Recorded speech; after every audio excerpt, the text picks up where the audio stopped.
3월 24일 아침입니다. 오늘 말씀은 요한복음 8장 48절에서 59절입니다. 요한복음 8장 48절에서 59절 말씀입니다. 오늘 하루도 하나님의 은혜가 사랑하는 교들과 함께 하기를 축복합니다. 그리고 텐텐 기도 운동에서 만나도록 하겠습니다. 제가 말씀 봅니다. 유대인들이 대답하여 이르되 우리가 너를 사마리아 사람이라 또는 귀신이 들렸다는 말이 옳지 아니하냐. 예수께서 대답하시되 나는 귀신 들린 것이 아니라 오직 내 아버지를 공경함이거늘 너희가 나를 무시하는도다. 나는 내 영광을 구하지 아니하나 구하고 판단하는 이시니가 계시니라. 진실로 진실로 너희에게 이르노니 사람이 내 말을 지키면 영원히 죽음을 보지 아니하리라. 유대인들이 이르되 지금 네가 귀신 들린 줄을 아노라. 아브라함과 선지자들도 죽었거늘 너의 말은 사람이 내 말을 지키면 영원히 죽음을 맛보지 아니하리라 하니 너는 이미 죽은 우리 조상 아브라함보다 크냐. 또 선지자도 죽었거늘 너는 너를 누구라 하느냐. 예수께서 대답하시되 내가 내게 영광을 돌리면 내 영광이 아무것도 아니거니와 내게 영광을 돌리시는 내 아버지시니 곧 너희가 너희 하나님이라 칭하는 그이시라. 너희는 그를 알지 못하되 나는 아노니 만일 내가 알지 못한다 하면 나도 너희같이 거짓말쟁이가 되리라. 나는 그를 알고 또 그의 말씀을 지키노라. 너희 조상 아브라함은 나의 때 볼 것을 즐거워하다가 보고 기뻐하였느니라. 유대인들이 이르되 네가 아직 50세도 못 되었는데 아브라함을 보았느냐. 예수께서 이르시되 진실로 진실로 너희에게 이르노니 아브라함이 나기 전부터 내가 있느니라 하시니 그들이 돌을 치려 하거늘 예수께서 숨어 성전에서 나가시니라. 아멘. 말씀의 제목은 모든 것의 근원이 되시는 예수님, 모든 것의 근원이 되시는 예수님. 요한복음 7장과 8장은 예수님과 유대인들의 논쟁이 이어지는 말씀입니다. 예수님께서 세상의 빛이라 선언하시지만 유대인들은 예수님의 말씀을 이해하지 못합니다. 그러면서 유대인들이 예수님의 말씀을 이해하지 못한 것은 우리 주님의 말씀에 하면 그들이 하나님께 속하지 않았기 때문이라 주님이 그렇게 말씀하시죠. 47절 말씀, 하나님께 속한 자는 하나님의 말씀을 듣나니 너희가 듣지 아니함은 하나님께 속하지 아니하였음이로다. 예수님의 말씀이 곧 하나님의 말씀인데 그런데 유대인들이 예수님의 말씀을 이해하지 못한 것은 너희가 하나님께 속하지 않았기 때문이라고 주님이 선언하십니다. 유대인들에게 이것보다 더 큰 모욕은 없었습니다. 자기들이 지금 하나님을 믿는 하나님의 백성 유대인이라고 생각하는데 그런데 자신들을 보고 하나님께 속하지 않았다고 하니 이것보다 더 큰 모욕은 없었습니다. 그래서 첫 번째 유대인들의 공격, 유대인들의 공격. 그래서 유대인들이 예수님을 공격합니다. 자신들이 하나님께 속하지 않았다는 모욕을 당하게 되니 예수님을 향한 공격의 강도도 엄청납니다. 48절 말씀, 유대인들이 대답하여 이르되 우리가 너를 사마리아 사람이라 또는 귀신이 들렸다는 말이 옳지 아니하냐. 예수님을 보고 사마리아 사람이라 부릅니다. 예수님을 보고 귀신 들렸다고 말합니다. 이 두 표현은 당시 유대인들이 가장 싫어하던 그런 표현이었어요. 요즘 단어를 빌리자면 극혐에 해당하는 그런 단어였죠. 사마리아 지역은 혼혈인들이 모여 살던 지역입니다. 과거 70년 바로 바빌론 포로 생활 중에 피지배 민족이었던 유대인들 중에 피가 섞인 이들이 있었습니다. 세월이 흘러 그들의 후손들이 모여 살게 된 곳이 사마리아였습니다. 선민의식으로 똘똘 뭉친 유대인들이라 그들은 혼혈인 후손인 이 사마리아 사람들을 경멸했습니다. 그래서 예수님을 보고 그렇게 경멸하는 의도로 사마리아 사람이라 부른 것입니다. 귀신 들림도 비슷한 의미입니다. 유대인들은 종교가 곧 삶이고 생활이었습니다. 그래서 유대인들은 일상생활이 곧 영적인 생활이었습니다. 먹는 것, 입는 것, 자는 것, 결혼하는 모든 것이 영적인 개념과 연관되어 있습니다. 그렇게 영적인 유대인들에게 그러므로 귀신 들렸다는 것은 하나님의 저주를 받았다는 개념이었습니다. 그래서 예수님에게 그런 못된 말로 공격을 했던 것입니다. 그래도 예수님이 꿋꿋하게 말씀을 계속 전하시니까 유대인들이 2차 공격에 나섭니다. 예수님께서 당신의 말을 지키면 죽음을 보지 않을 것이라고 하는 그 말씀에 대해 공격합니다. 52절 말씀, 유대인들이 이르되 지금 네가 귀신 들린 줄 아노라. 아브라함과 선지자들도 죽었거늘 내 말은 사람이 내 말을 지키면 영원히 죽음을 맛보지 아니하리라 하니. 아니 그러면 예수 당신은 이미 죽은 아브라함보다 더 큰 존재라는 말인가 이렇게 공격을 한 것입니다. 그들은 몰랐기 때문에 그랬지요. 아브라함은 인간적인 출생에 의해 존재한 사람이고 예수님은 신적인 존재인 하나님 바로 그분이라는 사실을 몰랐던 것입니다. 모르니까 이렇게 답답한 이야기를 하고 있는 것입니다. 그것도 목소리를 높여서 자기의 논리로 그의 협박 수준으로 예수님을 공격하고 있습니다. 그리고 그들은 결국 돌을 들어 예수님을 죽이려고 합니다. 59절 말씀, 그들이 돌을 들어 치려하거늘 예수께서 숨어 성전에서 나가시니라. 주님 안에 사랑하는 여러분, 이 갈등의 구조와 그림을 잊지 않아야 합니다. 예수님을 이해하지 못하면 사람들이 어떤 반응을 보이는지를 잊지 않아야 합니다. 그냥 예수님이 싫다는 정도에서 끝나지 않습니다. 핍박하고 박해하고 결국은 죽이려고 합니다. 이 영적인 갈등은 모든 시대, 모든 장소에서 계속되고 있습니다. 물론 외적인 주제는 시대에 따라, 공간에 따라 그 주제와 제목은 바뀌겠죠. 그러나 그 내면의 핵심의 갈등의 원인은 동일합니다. 예수가 싫고 예수의 사람들이 싫은 것입니다. 이 시대에 한 작은 예를 들자면 차별금지법이 좋은 예가 될 수 있습니다. 차별금지법, 그 단어 자체로 놓고 보면 좋은 뉘앙스를 우리는 얻게 되는데요. 그러나 그 내용을 들여다보면 그렇게 간단한 주제가 아닙니다. 풀어서 말하자면 이런 개념입니다.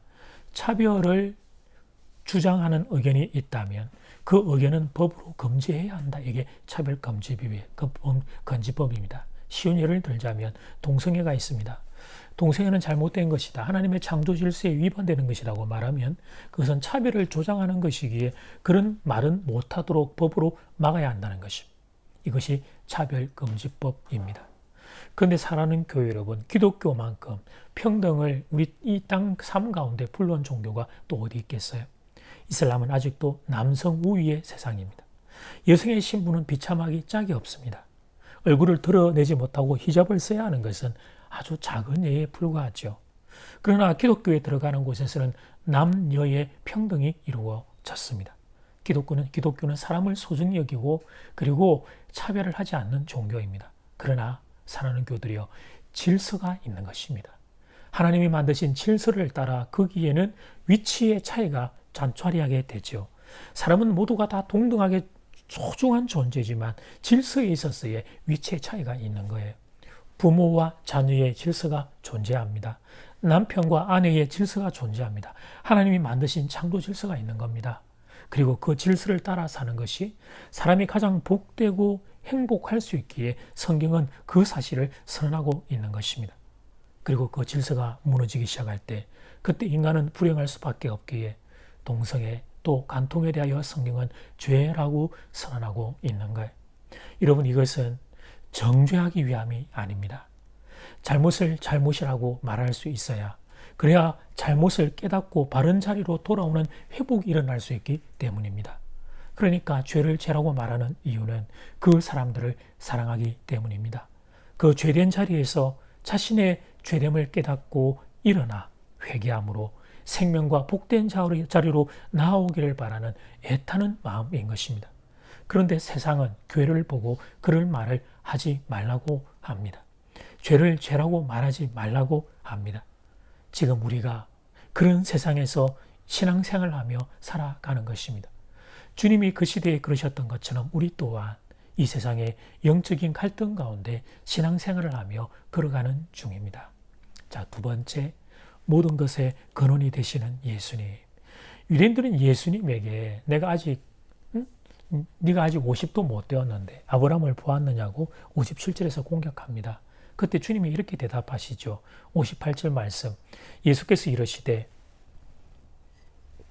진실로 진실로 너희에게 이르노니 아브라함이 나기 전부터 내가 있으니라 하시니, 예수님의 말씀이 이런 의미입니다.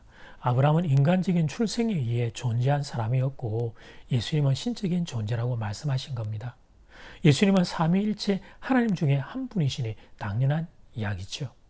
그러나 그들은 이 사실을 알지 못했고 또 이 사실을 받아들일 수 없었어요. 그래서 유대인들은 신성모독이라고 하는 제명으로 예수님을 죽이고자 합니다. 59절 말씀, 그들이 돌을 들어 치려 하거늘 예수께서 숨어 성전에서 나가시니라. 예수님이 누구신지 모르면 단지 모르는 것에 끝나지 않습니다. 예수님을 싫어하게 되고 예수님을 죽이려 합니다. 그것이 예수님을 모르는 이들에게서 나타나는 현상입니다. 여러 가지 이유가 있지만 중요한 한 가지 이유만 오늘 우리 아침에 묵상하도록 하겠습니다. 그것은 인생의 주인됨, 인생의 왕이 누구냐는 문제죠. 예수님이 누구신지 모르면 사람은 자기 자신을 인생의 주인으로 삼게 됩니다. 사실 자아를 가지고 있는 사람은 본성상 자기가 주인이 되고 싶은 본능을 가지고 있습니다. 자기 마음대로 살고 싶고 자기 고집대로 살고 싶습니다. 나의 잘못은 웬만해서 인정하지 않습니다. 타인의 잘못은 그렇게 잘 보고 잘 지적하지만 자신의 잘못은 인정하지 않습니다. 인간은 그런 존재입니다. 자유의지, 자아, 인격은 하나님께서 인생 가운데 주신 귀한 선물인데, 그런데 선물을 주신 분인 창조주 하나님은 잊어버리고 그 하나님이 주신 선물을 마치 내가 만든 것인 것처럼 내가 만들고 이것이 내 것이라고 생각합니다. 그래서 자기 자신을 우주의 중심으로 삼고 세상의 모든 것을 해석하며 살아갑니다. 그래서 내게 좋은 것이면 그게 다 좋은 것이고 내게 싫으면 그것이 다 싫은 것이 되는 것이죠. 그런데 그렇게 살던 인생이 예수님을 만나는 순간 지각 변동이 일어납니다. 예수님께서 창조주이시고 예수님이 구원자이심을 알게 될 때 나는 피조물에 불과한 인생이며 예수님의 희생으로 말미암아 구원받은 인생임을 깨닫게 됩니다. 그래서 그동안 내가 지고 살았던 인생의 운전대를 진정한 주인 되신 우리 주님께 운전대를 돌려드리게 됩니다. 나를 만드시고 나를 구원하신 예수님, 그분이 당연히 내 인생의 주인이 되어야 함을 알게 되는 거죠. 인생의 주인이 바뀌게 되는 겁니다. 그래서 이 예수님을 모르는 이들은 예수님 이야기를 들으면 그토록 싫어하는 것입니다. 교회와 성도들을 통해 예수님 이야기를 들으면 단지 싫어하는 정도가 아니라 끔찍이 싫어하는 것입니다. 예수님은 자신에게 그 마음의 중심에 인생의 주도권을 요구하기 때문에 단지 도덕적으로 조금 더 나은 정도의 그런 정도의 차원이 아닌 것입니다. 예수님은 인생의 주인의 자리를 요청하는 거예요. 그래서 이 인생의 주인의 자리를 양보하기 싫은 사람들은 예수님을 싫어합니다. 표면적으로는 다른 이야기를 하고 있지만 결국 예수님에게 인생의 주인의 자리를 내어드리기 싫은 것입니다. 그런데 사랑하는 교회 여러분, 이 주제가 왜 중요합니까? 이 주제가 왜 중요합니까? 여러분, 성도나 또는 교회를 다니지 않는 인생들이나 이 땅에 있는 모든 인생들이 결국 우리의 인생의 주인과 왕으로 우리가 하나님과 예수님을 만나고 인정하는 이것이 우리가 생명을 얻고 영생을 누리며 사는 가장 복된 길이기에 이것만큼 중요한 게 없는 것입니다. 제가 2주 전인가 주일 오전 예배에도 여러분에게 잠깐 말씀을 드렸습니다. 여러분, 다윗의 후대의 그 유다 이스라엘의 10왕들의 이야기를 말씀드린 바가 있죠. 여러분, 다윗은 바세바를 범하는 큰 죄를 범했습니다. 큰 죄였습니다. 그런데 하나님은 그 다윗을 용서하시고 그를 다시 받아들여 주시고 그의 인생 가운데 그 이후에 그를 왕위를 지켜주시며 하나님께서 참 큰 영광을 그에게 덧입혀 주십니다. 이유는 한 가지였습니다.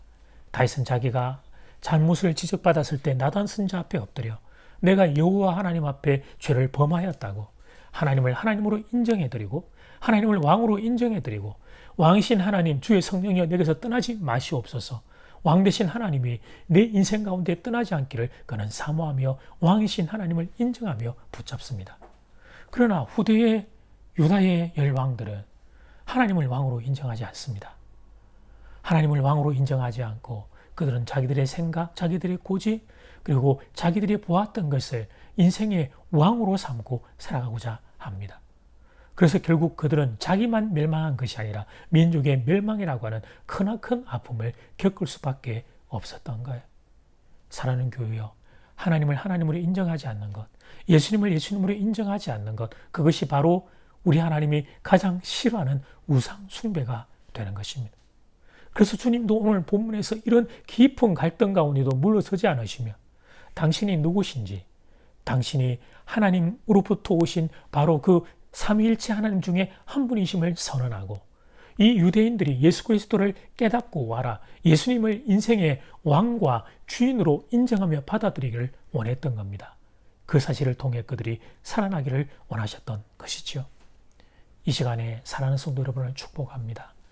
예수 그리스도가 여러분의 인생의 주인 되시기를 축복합니다. 창조자 하나님이 여러분의 인생의 왕이 되시기를 축복합니다. 삼위일체 하나님을 인정하고 그리고 그분을 우리의 삶의 주인으로 모시고 살아가는 복된 인생들 모두가 되기를 주의 이름으로 축복합니다. 이 영광과 복이 우리 개인과 우리 가정과 그리고 이 나라 이 민족 위에 임하기를 간절히 소원합니다. 함께 기도드리겠습니다. 예수님의 사역 당시에 예수님이 누구신지 알지 못했기에 예수님이 삼일체 하나님 중에 한 분이시며 우리를 구원하기 위해 찾아오신 구원자이신 예수 그리스도를 알지 못했기에 여전히 예수님을 미워하고 싫어하고 죽이려고 하며 여전히 자기가 자기 인생의 주인이 되어 고집을 피우며 살아갔던 어리석고 미련한 인생들을 보면서 주님 오늘 이 시간 기도합니다. 우리가 그들과 똑같은 어리석고 미련한 자리에 서지 않기를 기도합니다. 고백합니다. 예수님이 내 인생의 주인이십니다. 창조주 하나님 구원자 예수 그리스도가 우리 인생의 왕이십니다. 우리 가정의 왕이십니다. 우리 교회의 왕이십니다. 그리고 기도합니다. 이 나라, 이 민족, 대한민국의 왕이 되어 주시옵소서. 주의 성령이 떠나지 마시고 이 나라, 이 민족 위에 함께 거하시며 하나님의 생명과 축복을 이 땅 가운데 부어 주시옵소서. 예수님 이름으로 기도드립니다. 아멘. 하늘에 계신 우리 아버지여, 이름이 거룩히 여김을 받으시오며 나라가 임하시오며 뜻이 하늘에서 이루어진 것 같이 땅에서도 이루어지이다. 오늘 우리에게 일용할 양식을 주시옵고 우리가 우리에게 죄 지은 자를 사하여 준 것 같이 우리 죄를 사하여 주시옵고 우리를 시험에 들게 하지 마시옵고 다만 악에서 구하시옵소서. 나라와 근세와 영광이 아버지께 영원히 이사옵나이다. 아멘.